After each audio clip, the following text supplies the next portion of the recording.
Hello, good morning one and all. Welcome back to Vishwa Edu academy. Learn in free platform ಉಚಿತ ವೇದಿಕೆಯಲ್ಲಿ ಕಲಿಯಿರಿ ಎಂಬ YouTube ಚಾನಲ್ಗೆ ಸ್ವಾಗತ.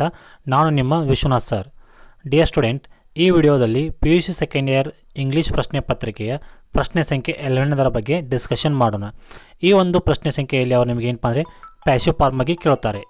Student, observe the question number 11. Fill in the blanks with the passive form of the verb given in the bracket. So overall ಏನಪ್ಪ ಅಂದರೆ ನಿಮಗೆ ಇಲ್ಲಿ 3 ಮಾರ್ಕ್ಸ್ಗೆ ಅವ್ರು ಏನು ಕೇಳ್ತಾರಪ್ಪ ಅಂತಂದರೆ V3 ಫಾರ್ಮ್ ಬಗ್ಗೆ ಕೇಳ್ತಿದ್ದಾರೆ. ಮೀನ್ಸ್ V3 ಫಾರ್ಮ್ ಅಂತ ನೀವು ಇಲ್ಲಿ ಹೆಲ್ಪಿಂಗ್ ವರ್ಬ್ ಜೊತೆಗೆ ಏನು ಮಾಡಪ್ಪ ಅಂತ ನೀವು ಪ್ಯಾಸಿವ್ ಫಾರ್ಮನ್ನು ಬರೀಬೇಕಾಗುತ್ತೆ. ಯಾವ ರೀತಿಪ್ಪ ಅಂತಾರೆ ಇಲ್ಲಿ ಅಬ್ಸರ್ವ್ ಮಾಡಿ. ಇಲ್ಲಿ ಅವ್ರು ಕೊಟ್ಟಿರ್ತಕ್ಕಂಥ ಬ್ರಾಕೆಟ್ಗಳು ಕೊಟ್ಟಿದ್ದಾರೆ ನೋಡಿ, ಏನಪ್ಪ ಅಂದರೆ ವರ್ಬ್ ಫಾರ್ಮನ್ನು. ಈ ವರ್ಬ್ ಫಾರ್ಮ್ ಬೇಸ್ ಮೇಲೆ ಏನಪ್ಪ ಅಂದರೆ ಫಿಲ್ ಇನ್ ದಿ ಬ್ಲ್ಯಾಂಕ್ಸ್ ಇರುತ್ತಲ್ಲ, ಅಲ್ಲಿ ಏನಪ್ಪ ಅಂತ ನೀವು ಆನ್ಸರ್ನ ಬರೀಬೇಕು. ಯಾವ ರೀತಿಪ್ಪ ಅಂದರೆ ಹೆಲ್ಪಿಂಗ್ ವರ್ಬ್ ಪ್ಲಸ್ V3 ಫಾರ್ಮನ್ನು ಯೂಸ್ ಮಾಡ್ಕೊಂಡು ಬರೀಬೇಕಾಗುತ್ತೆ. First one, we read the question.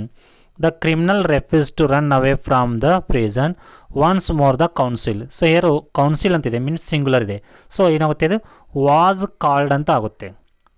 ಏನಪ್ಪ ಅಂದರೆ ಕೌನ್ಸಿಲ್ ಅಂತ ಸಿಂಗುಲರ್ ಬರುತ್ತೆ, ವಾಸ್ ಕಾಲ್ಡ್ ಅಂತ ಆಗುತ್ತೆ. ಸೆಕೆಂಡ್ ಒನ್, ಆ್ಯಂಡ್ ಇಟ್ ಅಂತ ಇದೆ. ಇಟ್ ಅಂದರೆ ಅದು ಸಿಂಗುಲರ್ ಬರುತ್ತೆ. ಅದಕ್ಕೆ ಏನಪ್ಪ ಅಂದ್ರೆ ನಾವು ವಾಸ್ ಆಸ್ಕ್ಡ್ ಅಂತ ಏನಪ್ಪ ಅಂದ್ರೆ ನಾವು ಬರೀಬೇಕಾಗುತ್ತೆ ಆನ್ಸರನ್ನು. About the course they could adapt finally it. Again ಏನಪ್ಪ ಅಂದರೆ ಇಟ್ ಅನ್ನೋದಿದೆ, ಇಟ್ಟನ್ನು ಕೂಡ ಏನಪ್ಪ ಸಿಂಗುಲರ್ ಆಗುತ್ತೆ. ಅದಕ್ಕೆ ಏನಪ್ಪ ಅಂದರೆ it was decided to offer him the pension. ಇಲ್ಲೆಲ್ಲ ಏನಪ್ಪ ಅಂದರೆ ವಾಸ್ ಮತ್ತು ಕಾಲ್ಡ್, ಆಸ್ಕ್ಡ್, ಡಿಸೈಡ್ ಅಂತ ಯಾಕೆ ಬಂತು ಅನ್ನೋದನ್ನು ನೋಡೋಣ ಈಗ. Here structure of the passive form. ಏನಪ್ಪ ನಾವಿಲ್ಲಿ ಪ್ಯಾಸಿವ್ ಫಾರ್ಮ್ನ ಸ್ಟ್ರಕ್ಚರನ್ನು ಅಬ್ಸರ್ವ್ ಮಾಡಬೇಕು. ಯಾಕಪ್ಪ ಅಂದರೆ ಇಲ್ಲಿ ವಾಸ್ ಕಾಲ್ಡು, ವಾಸ್ ಡಿಸೈಡೆಡ್ ಬಂತಂದರೆ subject, helping verb, V3 form and object. ಇದ್ರ ಬೇಸ್ ಮೇಲೆ ಏನಪ್ಪ ಅಂದ್ರೆ ನಾವೆಲ್ಲರೂ ಏನು ಮಾಡಪ್ಪ ಅಂತಂದರೆ ಪ್ಯಾಸಿವ್ ಫಾರ್ಮನ್ನು ಬರೀಬೇಕಾಗುತ್ತೆ. V3 ಫಾರ್ಮ್ ಅಂದರೆ ಏನಪ್ಪ ಅಂತಂದರೆ ಇಲ್ಲಿ ಪಾಸ್ಟ್ ಪಾರ್ಟಿಸಿಪಲ್ ಫಾರ್ಮ್ ಅಂತ ಕರೀತಾರೆ. V3 ಫಾರ್ಮನ್ನು ಪಾಸ್ಟ್ ಪಾರ್ಟಿಸಿಪಲ್ ಫಾರ್ಮ್ ಅಂತ ಕರೀತಾರೆ. ಇದ್ರ ಬಗ್ಗೆ ತಿಳ್ಕೊಬೇಕಂದ್ರೆ we discuss about some verb forms. Verb forms ಯಾವಪ್ಪ ಅಂತಾರೆ ಇರ್ತಕ್ಕಂಥ ಚಾರ್ಟ್ನ ಅಬ್ಸರ್ವ್ ಮಾಡಿ. ಇಲ್ಲಿ ಓವರ್ ಆಲ್ ಒಂದು ಚಾರ್ಟ್ ಕೊಟ್ಟಿದೆ ನನ್ನದು. ಇದೇನಪ್ಪ, it is all about the helping verbs.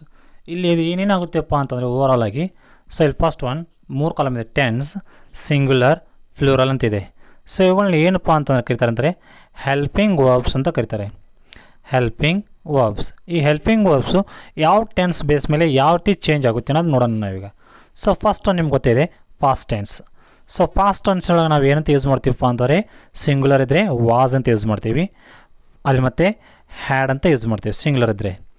ಫ್ಲೂರಲ್ form ಒಳಗೆ ವರ್ ಅಂತ ಯೂಸ್ ಮಾಡ್ತೀವಿ, ಅಲ್ಲಿ ಕೂಡ ಹ್ಯಾಡ್ ಅಂತ ಯೂಸ್ ಮಾಡ್ತೀವಿ. ಇಲ್ಲಿ ನೀವು ಅಬ್ಸರ್ವ್ ಮಾಡ್ತಾ ಇರ್ಬೋದು, ಹ್ಯಾಡ್ ಅಂತ ಯೂಸ್ ಮಾಡಿದ್ದೀವಿ ನಾವು ಇವನ್ನ. ಈ ಹ್ಯಾಡ್ ಮತ್ತು ಹ್ಯಾಡನ್ನು ಏನಂತ ಕರಿತೀವಪ್ಪ ಅಂತಂದ್ರೆ ನಾವು ಹ್ಯಾವ್ ಫಾರ್ಮ್ ಅಂತ ಕರಿತೀವಿ.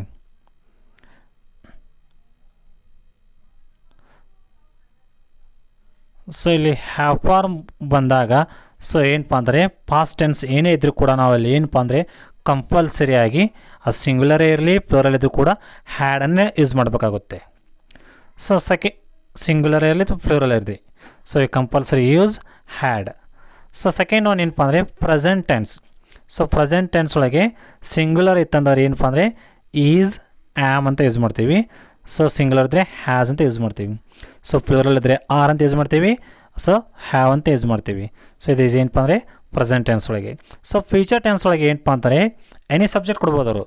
ಅಲ್ಲಿ ಏನೇ ಕೊಟ್ಟರು ಕೂಡ ಏನಪ್ಪ ಅಂದರೆ for example might be, should be, could be ಅಂತ ಕೊಟ್ಟರೆ ಅಲ್ಲಿ ನಾವು ಏನಪ್ಪ ಅಂದರೆ ಕಂಪಲ್ಸರಿ ವಿಲ್ ಬಿ ಹಚ್ಚಬೇಕಾಗುತ್ತೆ. ಅವ್ರು ಏನೇ ಕೊಟ್ಟಿರಲಿಲ್ಲ ಅವರು. ಕಂಪಲ್ಸರಿ ಆ್ಯಡ್ ಬಿ ಅನ್ನೋದು ಕಂಪಲ್ಸರಿ ಹಚ್ಚಲೇಬೇಕಾಗುತ್ತೆ. ಹಿಯರ್ ಬಿಲೋ ಸಮ್ ಎಕ್ಸಾಂಪಲ್ಸ್ ಇದ್ದಾವೆ. ಎಕ್ಸಾಂಪಲ್ಸ್ ನೋಡಿ ನೀವು ಇಲ್ಲಿ. I had, he was, they were, I am, he has, they are, they have. ಇವುಗಳು ಏನಪ್ಪ ಅಂದರೆ ಇಲ್ಲಿ ಸಿಂಗ್ಯುಲರ್ ಬಂದಾಗ ಹ್ಯಾಡ್ ಅಂತ ಯಾಕೆ ಬಂತು, ಹಿ ಇದ್ದಲ್ಲಿ ವಾಸ್ ಯಾಕೆ ಬಂತು, ದೇ ಇದ್ದಲ್ಲಿ ವರ್ ಯಾಕೆ ಬಂತು.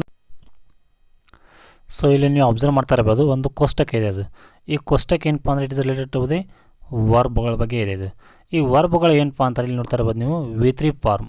ಯಾಕಂದರೆ ಪ್ಯಾಸಿವ್ ಫಾರ್ಮ್ ಮಾಡಬೇಕು ನಮಗೆ V3 ಫಾರ್ಮ್ ಕಂಪಲ್ಸರಿ ಗೊತ್ತೇ ಇರಬೇಕು, ಹೌದಲ್ವಾ. ಈ V3 ಫಾರ್ಮ್ ಏನು ಬರುತ್ತೆ ನೋಡಿ, V1, V2 ಆ್ಯಂಡ್ V3 ಅಂತ ಬರುತ್ತೆ ಇಲ್ಲಿ ವರ್ಬ್ ಒಳಗೆ. ಇವುಗಳನ್ನ V1, V2 ಮತ್ತು V3 ಅಂದರೆ ಏನಂತ ಕರೀತಾರಪ್ಪ ಅಂತಂದರೆ ನೀವು ನೋಡ್ತಾ ಇರ್ಬೋದು. ಮೇಲೆಗಡೆ ನೋಡಿ ಇಲ್ಲಿ V1 ಅಂತಂದರೆ ಪ್ರೆಸೆಂಟ್ ಟೆನ್ಸ್ ಅಂತ ಬರುತ್ತೆ. ಸೊ V2 ಅಂತಂದರೆ ಪಾಸ್ಟ್ ಟೆನ್ಸ್ ಬರುತ್ತೆ, V3 ಅಂತಂದರೆ ಪಾಸ್ಟ್ ಪಾರ್ಟಿಸಿಪಲ್ ಫಾರ್ಮ್ ಅಂತ ಬರುತ್ತೆ. ಇದೇನಪ್ಪ ಅಂದರೆ ಓವರಾಲಾಗಿ ಪಾಸ್ಟ್ ಪಾರ್ಟಿಸಿಪಲ್ ಫಾರ್ಮ್ ಅಂತ ಬರುತ್ತೆ. ಇಲ್ಲಿ ನೀವು ಅಬ್ಸರ್ವ್ ಮಾಡ್ಬೋದು ಅಗೇನ್ ಏನಪ್ಪ ಅಂದರೆ V2 ಮತ್ತು V3ಯಲ್ಲಿ ಆ ಪದಗಳ ಎಂಡಿಗೆ ಏನಪ್ಪ ಅಂದರೆ only add the E D form ಹಚ್ಚಿದ ನಾವು ಏನಪ್ಪ ಅಂದರೆ ಆಸ್ಕಿದ್ದು ಆಸ್ಕಡ್ ಆಸ್ಕಡ್ ಅಂತ ಬರುತ್ತೆ, ವಾಕಿದ್ದು ವಾಕಡ್ ಅಂತ ಬರುತ್ತೆ, ಅದಲ್ವಾ ಲುಕ್ ಇದ್ದಿದ್ದು ಲುಕ್ಕಡ್ ಅಂತ ಬರುತ್ತೆ. ಇವುಗಳನ್ನೆಲ್ಲ ಏನಂತ ಕರೀತಾರಪ್ಪ ಅಂದರೆ ರೆಗ್ಯುಲರ್ ವರ್ಬ್ ಅಂತ ಕರೀತಾರೆ. ಯಾವ ಪದಗಳಿಗೆ ನಾವು V1 ಇದ್ದಿದ್ದನ್ನು V2 ಮತ್ತು V3 ಮಾಡುವಾಗ only add the E D form ಅವುಗಳಿಗೆ ಏನಂತ ಕರೀತಾರಪ್ಪ ಅಂದರೆ ರೆಗ್ಯುಲರ್ ವರ್ಬ್ ಫಾರ್ಮ್ ಅಂತ ಕರೀತಾರೆ, ಹೌದಲ್ವಾ. ಸೊ ನೀವು ನೋಡ್ತಾ ಇರ್ಬೋದು. ಸೊ ಅಗೇನ್ ಏನಪ್ಪ ಅಂದರೆ ಸಮ್ ಅದರ ಒಂದು ಚಾರ್ಟ್ ನೋಡಿ ಇಲ್ಲಿ.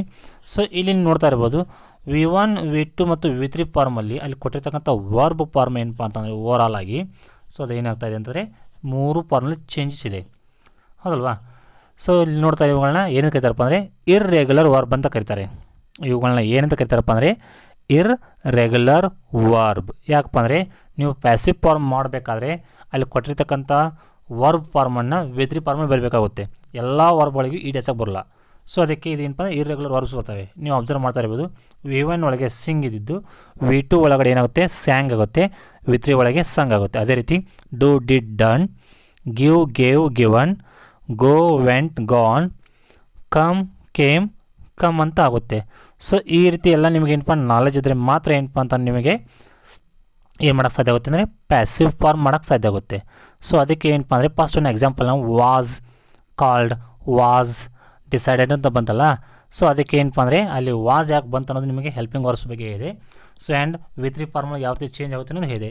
ಇದೆಲ್ಲ ಇದ್ರ ಬಗ್ಗೆ ಗೊತ್ತಾದರೆ ಏನಪ್ಪ ಅಂದರೆ ನೀವು ಯಾವುದು ಮಾಡ್ಬೋದು ಪ್ಯಾಸಿವ್ ಫಾರ್ಮ್ ಮಾಡ್ಬೋದು. ಆ್ಯಂಡ್ ಅಗೇನ್ ಏನಪ್ಪ ಅಂದರೆ ಇಲ್ಲಿ ನಾನು ಓವರಾಲ್ ಆಗಿ ನಿಮಗೆ 8 ಎಕ್ಸಾಂಪಲ್ಸನ್ನು ನೀಡ್ತಾ ಇದ್ದೀನಿ. ಈ 8 ಎಕ್ಸಾಂಪಲ್ ವಿಡಿಯೋನ ಪಾಸ್ ಮಾಡಿ ಪ್ರಶ್ನೆಗಳನ್ನು ಬರ್ಕೊಂಡು ಅವುಗಳ ಉತ್ತರ ಏನಪ್ಪ ಅಂದರೆ ಕಾಮೆಂಟ್ ಸೆಕ್ಷನಲ್ಲಿ ನೀಡಿ. ಅದೇ ರೀತಿ ಮತ್ತೇನಾದ್ರು ಡೌಟ್ಸ್ ಇದ್ದರೂ ಕೂಡ ಅದನ್ನು ನೀಡಿ. ನಾನು ಮತ್ತೊಂದು ವಿಡಿಯೋದಲ್ಲಿ ನಿಮಗೆ ಅವುಗಳ ಬಗ್ಗೆ ಕ್ಲಾರಿಫಿಕೇಷನ್ ಕೊಡ್ತೀನಿ. ಈ ವಿಡಿಯೋ ಇಷ್ಟ ಆಗಿದ್ದರೆ ನಮ್ಮ ಚಾನಲ್ಗೆ ಸಬ್ಸ್ಕ್ರೈಬ್ ಆಗಿ ಹಾಗೂ ನಿಮ್ಮೆಲ್ಲ ಸ್ನೇಹಿತರು ಶೇರ್ ಮಾಡೋದನ್ನು ಮರಿಬೇಡಿ. Thank you one and all.